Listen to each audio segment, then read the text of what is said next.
5, 4, 3, 2, 1, go!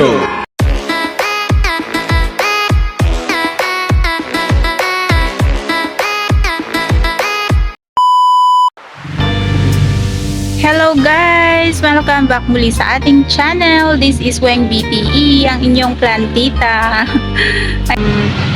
Anong oras na ba ngayon? It's already 3 PM ng hapon. So, ayan. Yung araw, gantong oras, nandyan siya sa area na yan. So, dyan ako nagtatanim. Dyan ako nag-aayos ng mga plants ko. Yan, hindi ako pwede ng mga gantong oras dyan pumwesto, maghalaman, mag-ayos ng mga halaman ko kasi ang init.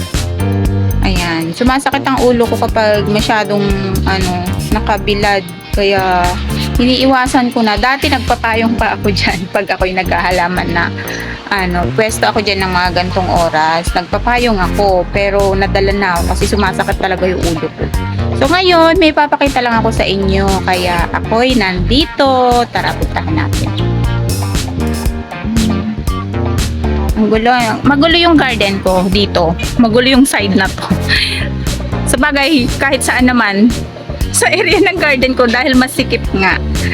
Kasi masikip kaya magulo. Ayan. Ang aking mga plants. Halo-halo. Yan. Nandito siya. Ouch, asaan na ba siya? Ayan, ito. Ayan. Saan ba na ako sabayan? Yan, itong nakasabit na to. Yung stinky na yan na may variegated.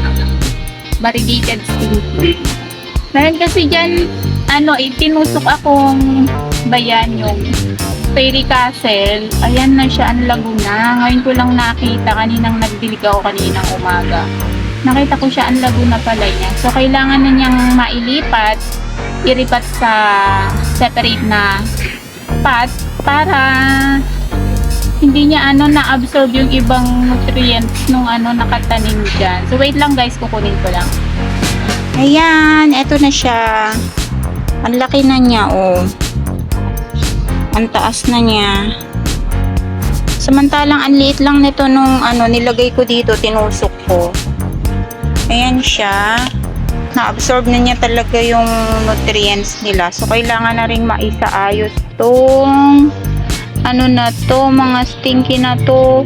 Nakaangat na sila. Ayan, ito yung variegated na variegated na stinky. Nandun kasi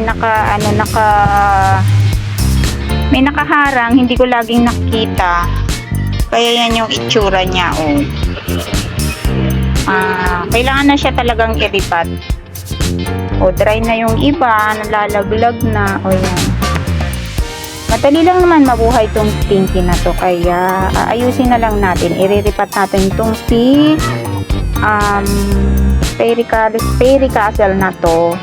Tapos, eto, magdadagdag siguro tayo ng lupa. Tatanggalin natin yung kasi may mga nahalo pala dito na hindi siya variegated. Maganda pa naman flower nito kahit maliliit siya.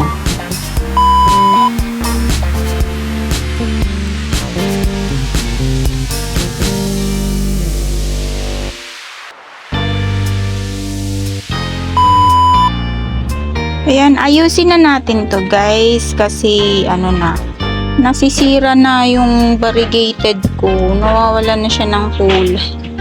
Wala na siya ng kulay dahil dito sa tumubo. Hindi na, parang kulang na rin sa lupa yun.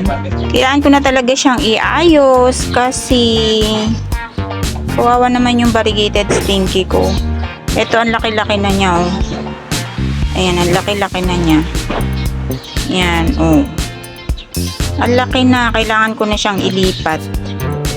So, tatanggalin ko lang to. Wait lang. So, yan, natanggal ko na siya. Ito na siya, oh. Dalawang dalawang puno. Pero, hindi ko na siguro to paghihiwalin. Sa isang paso ko na lang siya ilagay. Ang haba na netong niya. Siguro nasa 1 foot na. Yung haba na itong pinaka-tower niya. Ito. Yan, 1 foot na from the pinaka-puno. Tapos itong natira, o tingnan nyo naman, dry na sila. Kailangan na rin sila ulit may balik sa ano. Tingnan nyo, nagba-brown na. Ayan nag-brown na siya. Pati yung kuko ko brown na. Dumi ng kamay ko. Kanina pa kasi ako dito ng lupa. Kasi ito, pakita ko lang sa inyo. Ayan hindi ko alam kung bakit nagkaganto yung kulay niya. Ito. Pero malambot siya guys. Kasi dehydrated na siya. Need na rin talaga niyang maitanim. Pero tignan niyo yung color ng isang tangkay na to. Bukod tanging siya lang yung may gantong kulay. Hindi ko alam bakit. The rest naman, ang variegation niya ay ganto, white lang. White lang yung mga variegation nila. Ayan May variegation man siya kasi variegated nga tong stinky na to. Pero white lang. Tapos nagtaka ako, meron siyang lumabas na ganto. Hindi ko alam kung sobrang dehydrated na or meron talagang lulutang. Hindi ko alam kung magtutuloy na ganyan. Ganyan pa rin sa kabilang side. Meron pa rin siyang mga nahalong ibang color. Tignan nyo naman kawawa naman sila. Nahugot na. Kawawa naman siya. Nahugot na talaga sila. Tsaka ang pangit na ng lupa. Tapos, ayan, ayusin ko lang ito muna guys. Tapos pakita ko na lang sa inyo. Sayang nangihinayang ako. Nawawala na yung pagka-variegated niya. Kasi isinilong ko siya Gawa nga nung kinuha ko dun sa dating pinaglagyan ko dun. Kinuha ko dun dati, dun siya nakalagay. Nakasabit dyan sa may likuran na yan. And then, nilagay ko siya dito. Hindi naaarawan dito Kaya nawala yung variegation. So yan, dyan lang kayo at iriripat ko lang ito. Ipakita ko na lang sa inyo after ko maripat. Ayan po. Ayan, eto na nga sila. Naripat ko na. At hindi ko na talaga binalik yung dating paso kasi sira na siya. Tingnan nyo. Ito yung dating pat na pinagtanggalan ko. Sira na siya. Ayan crack na. Wait lang. Ayan. Ang lambot na niya Masisira na siya. Kapag sinabit ko pa to, matutuluyan na siya. Baka masira lang lalo yung halaman ko. Kaya pinalitan ko na lang siya. Nito. Ito at saka to. Parehas hanging. Isasabit pala. Vertical pads. Kasi ibabalik ko rin siya dun sa pinagkuhaan ko. Na dating pwesto nila. So, ito yung mga variegated na stinky. Ayan. Ito, na siya, pinaghiwa-hiwalay ko kasi 'di ba, magkakadikit sila. Pinaghiwa-hiwalay ko tapos isa-isa ko silang itinusok kahit etong isa.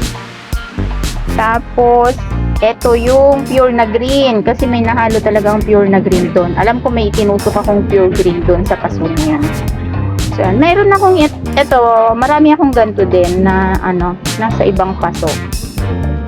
So, yan, eto na sila. Diniligan ko na rin kasi dry na dry din yung pala to, garden soil lang na may mga maraming pamis.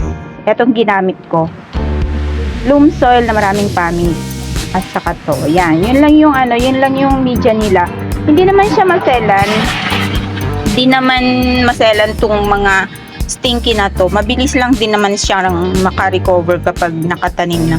Kahit mga ipatong mo lang sa isang sa isang pat na may lupa, magkakaroon ng ugat yan kahit nakapatong lang siya. So, ayan. And then, yung aking tinanggal na fairy castle, ayan, dito ko siya inilagay. Mas malaking pat siya. Anyway, hindi naman ganun kalaki tong pat na to.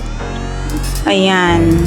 Pakita ko sa inyo yung mga mother plant na pinagkuhaan ko nitong na to. Naputol kasi ito doon kaya tinusok ko nun. Hindi ko talaga siya niriripat yun. Wait lang. Ayan, ito yung dalawang pat nung Dito ata nang galing yun yung dalawa na yan.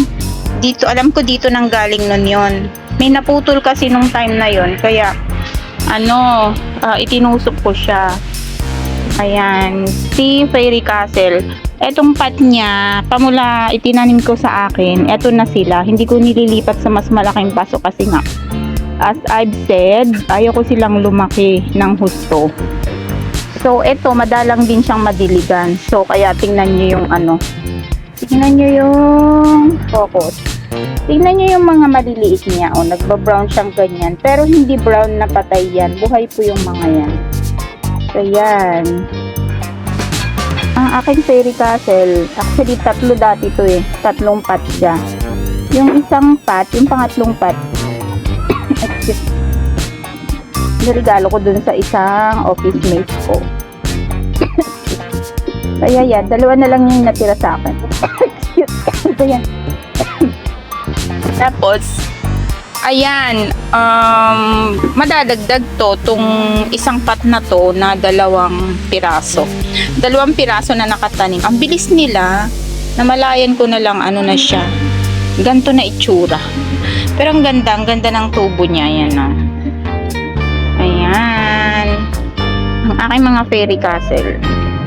So, nadagdagan na ng pot. Malamang ito, kakapal pa siya, kagaya netong, ano, ng 2 na to. Ayan. Ang bili ko dati dito, sa mga to, yung 3 pot nun, ano, 3 for 100 na nabili ko siyang 3 for 100 pero naka-polybag lang siya dati. So, yan. At ang sinasabi ko kanina na kakaibang kulay nung ano, nung stinky na isa, eto dito ko siya tinanim. Kasi i-observe ko siya kung magtutuloy-tuloy yung ganyang kulay niya or babalik siya dun sa variegation na yellow yung variegation nito eh, yellow and green. Kung babalik siya sa variegation na yellow and green, so yan, special pa yung ano niya. Pang succulent talaga yung lupa na nilagay ko sa kanya, pang cactus and succulent yung media niya. So yan, i-observe ko siya, tapos ayun, malalaman ko kung ganyan talaga magiging ganyan yung color niya. Ayan, kung magiging ganyan throughout ng paglaki niya or babalik siya sa pagiging yellow and green. Yun lang naman yung ating video for today.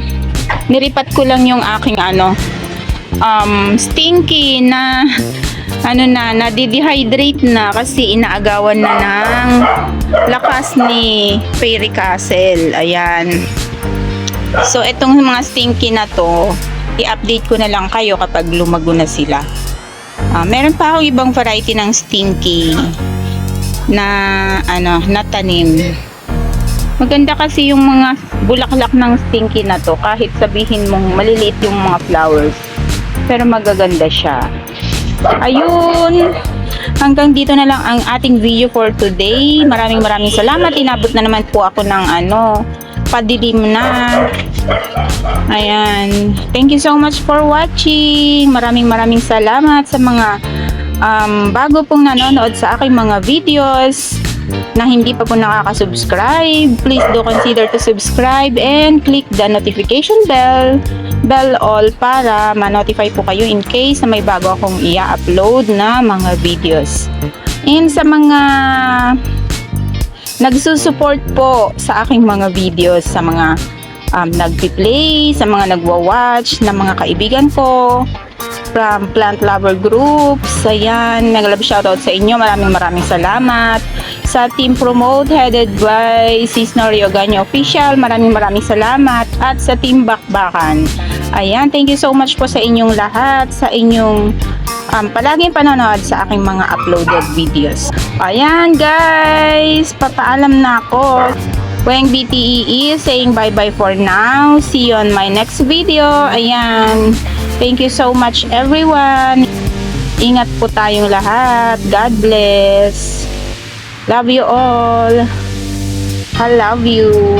Love you. Bye. Smile in your heart. You brighten my day, showing me my direction. You're coming to me.